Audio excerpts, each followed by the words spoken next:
രണ്ട് സ്ലീവ്സിന്റെ ഡിഫറൻസ് കാണിച്ചു തരാം. ദേ ഒരു സ്ലീവ് അണ്ടി പോയ അണ്ണാനെ പോലെ ഇരിക്കണുണ്ട്. ജസ്റ്റ് ഒരു ഉദാഹരണം പറഞ്ഞാണ്. ഒരു സ്ലീവ് ഇതേ പഫായിട്ട് ഇരിക്കണുണ്ട്. ഇത് എങ്ങനെ സംഭവിച്ചെന്നല്ലേ? സ്റ്റിച്ചിങ് ടൈമിൽ നമ്മൾ 4-5 ലെയേഴ്സ് ഇതുപോലെ അട്ടിക്ക് വെച്ചിട്ട് സ്റ്റിച്ച് ചെയ്യും. എന്നിട്ട് നമ്മൾ ഇതേ ഫോട്ടോ എടുക്കുന്ന ടൈമിൽ എന്നല്ല, കസ്റ്റമർക്ക് അയച്ചു കൊടുക്കുന്ന ടൈമിൽ ഇതുപോലെ എല്ലാ ലെയേഴ്സും ഇങ്ങനെ വിടർത്തി വെച്ചിട്ടാണ് കേട്ടോ ചെയ്യുന്നത്. ഇങ്ങനെ വെച്ചിട്ടാണ് നമ്മൾ അയൺ ചെയ്തിട്ടാണ് കൊറിയർ ചെയ്യുന്നത്.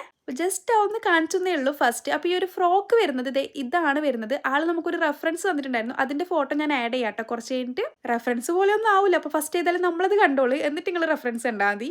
ബോട്ടൊക്കെ പ്ലെയിൻ ആണ്. ബാക്ക് സൈഡും ഫ്രണ്ട് സൈഡും ഒക്കെ സെയിം രീതിക്ക് തന്നെയാണ് കേട്ടോ ചെയ്തേക്കുന്നത്. സ്ലീവ്സ് ഈ പഫായിട്ട് പിന്നെ ഒരു സാധനം കൂടി ഉണ്ട് ഇതിൽ. ബാക്ക് സൈഡിൽ വെക്കാനായിട്ട് ഒരു ബോ കൂടി എക്സ്ട്രാ ആഡ് ചെയ്തിട്ടുണ്ട് കേട്ടോ. ഈ ബോ വെക്കുമ്പോൾ കുഞ്ഞ് 2 ബോനെയും കാണുന്നില്ല. പക്ഷേ ഈ ബോ വെക്കാത്ത ടൈമിൽ കാണുമല്ലോ. പിന്നെ കസ്റ്റമർ നമുക്ക് തന്നിരിക്കുന്ന റെഫറൻസ് ഇതാണ്.